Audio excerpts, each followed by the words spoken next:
Hi again, sixth graders. I hope you're all doing well. I hope all your families are doing well. And I hope not especially, but I hope you've been practicing and playing your instruments. All right, today we're working on page 28. The new thing, basically the only new stuff on here, we're reviewing dotted quarter notes again. In clarinets, you've got some high notes. We're learning the rest of, some more high notes. So, clarinets at the top of the page, you have two new notes. G is the top space note at the top of the staff.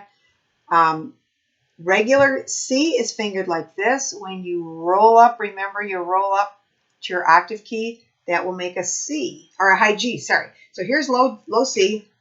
It's a thumb, G. All right, we're going to play 112 on the clarinet. 1, walking speed on Dante. 1, 2, 3. Clarinets, keep your thumb down.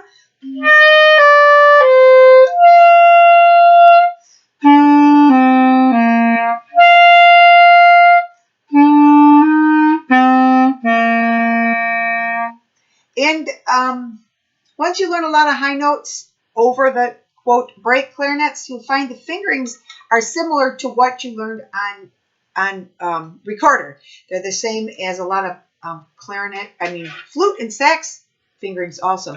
All right, we're going to take a brief moment, and I'm going to play the same thing on the snare, on my makeshift snare over here. So 112 for the snares. Here we go. 1, 2, 3. 1 and 2 and 3 and 1 and 2 and 3 and 1 and 2 and 3 and 1, 2, 3. Then we switch. 1 and a 2 and 3. 1 and a 2 and 3. 1 and a 2 and 3. 1. All right, that's 112 percussion. Moving on to 113, also for percussion.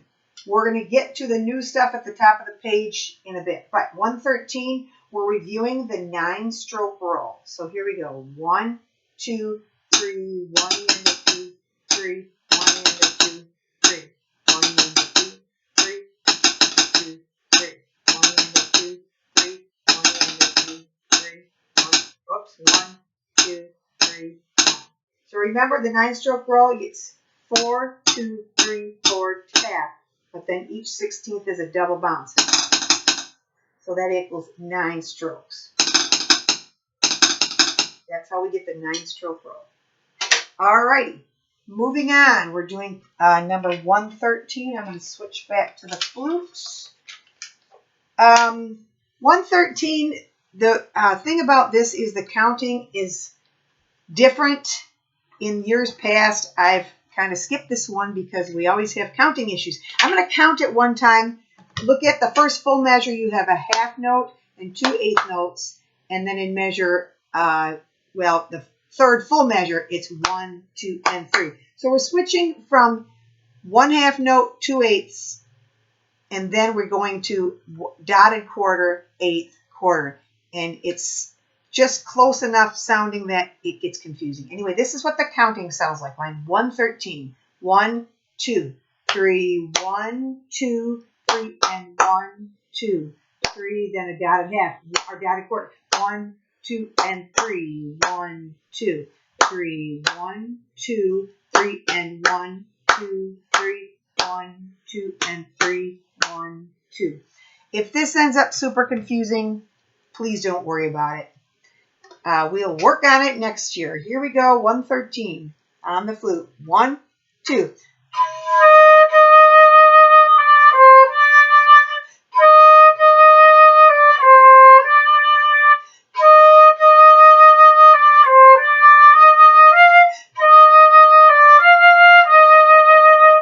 I guess the best way to think of it is when you do have the half notes, make sure they get 2 full beats.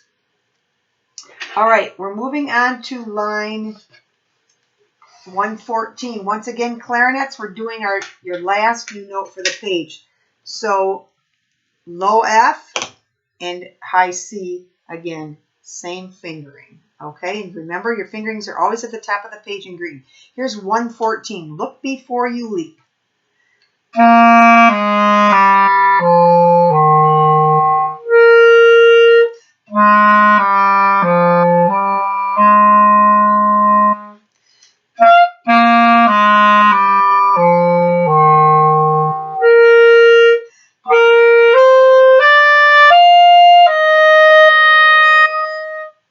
again, I'm skipping the repeat, so this recording isn't so long.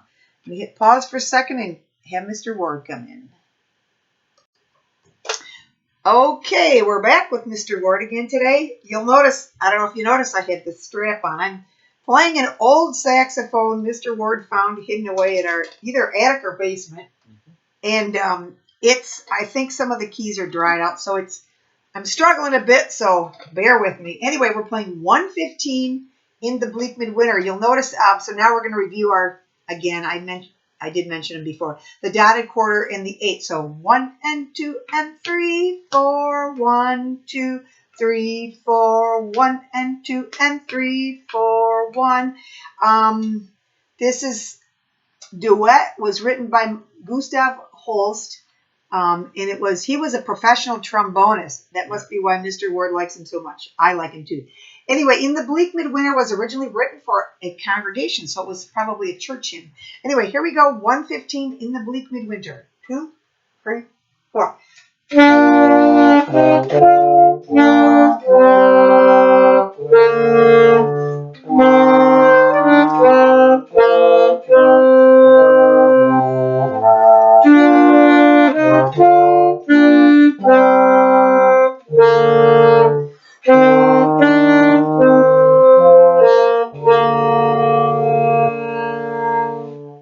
Alrighty. Thanks, Mr. Ward. You're welcome. We'll hit pause again. Okay, and we're on to line 116, which I'm sure all of you have played at one time or another. Again, this is a symphony, part of a symphony, a theme from a symphony, the famous one by Beethoven. The only thing we really need to worry about in here, we don't need to worry about anything, but pay attention to the dynamics. We start piano, soft, crescendo up to mezzo forte, medium loud, back down to piano.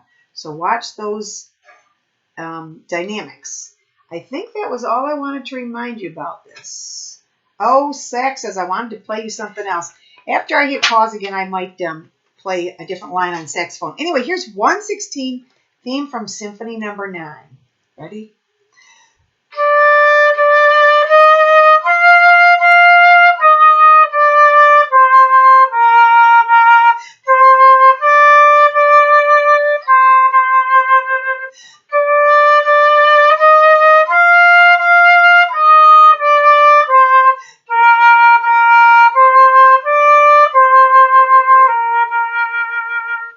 Remember, just because you know something doesn't mean you go super fast. This is marked moderato. Here's the second line.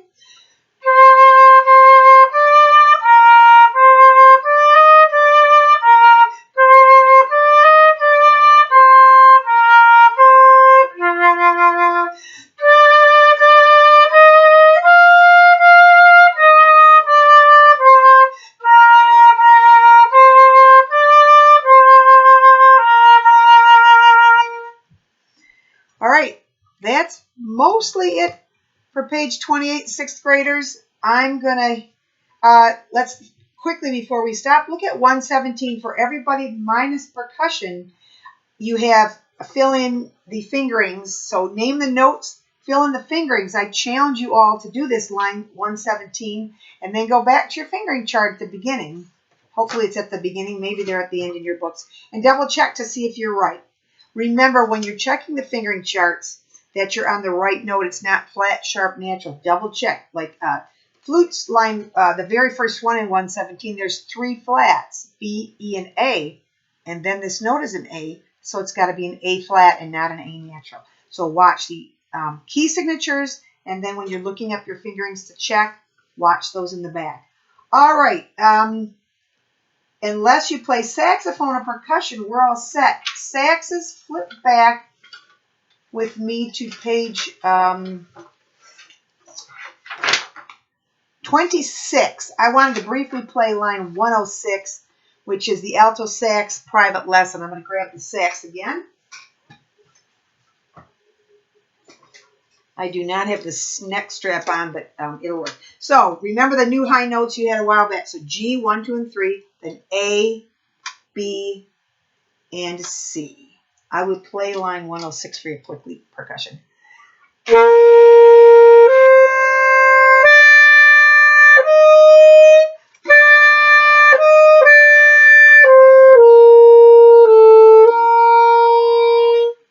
that's 106. One thing, just since I've been playing this old saxophone, yeah, if you're really, really struggling, it might be that you need some new pads. I'm trying to keep this thing, actually I put it out on my porch for a while. I have a screened-in porch, so it stays more damp because it's kind of dry in my house. I'm hoping that these pads will swell up a little bit and seal better. I know that this octave key isn't totally sealing when I'm not using it. So just something to be aware of. All right, I'm going to hit pause again, and I'll be back just for percussion briefly. Everybody else, if I don't talk to you, have a great week. I'll see you next time. Okay, percussion, last thing. So your line 117 on the drums, private lesson. This is the end of your page 28. The new thing down here at the bottom, and it's also explained at the top of page 28, is your new thing, which is called the 5-stroke roll. I guess, no, we did the 9-stroke roll. So now we're doing the 5-stroke roll. Another name for it is called the 8th-note roll. So basically you think of doing 2 strokes for 1/8 note, but when each stroke double bounces, except for the tap at the end, you get 5. 1, 2, 3, 4, 5.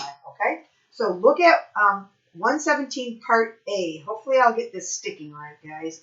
I'd say work on the sticking. Rhythm is most important. So it's 1EN, 2N, 3EN, 4. Here we go. Ready?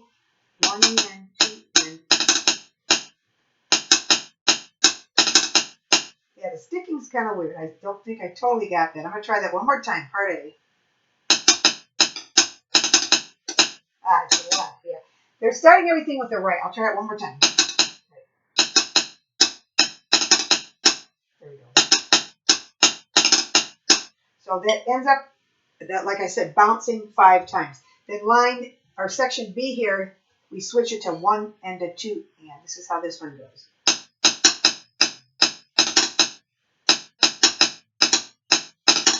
The sticking, they keep switching it up. I'm going to try that one more time. So we go right, right, left, right, left. Ready, and.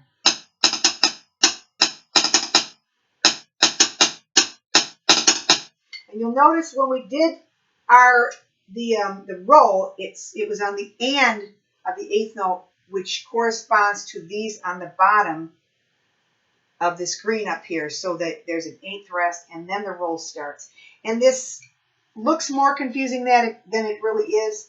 Again, if you can do the Interactive Practice Studio, listen to it on there. There is a camera here. Otherwise, you can check YouTube. I know they've got stuff about this. Otherwise, yes, stick with it, and we'll work on this next year. And I hope I see you all, and have a great week. Bye.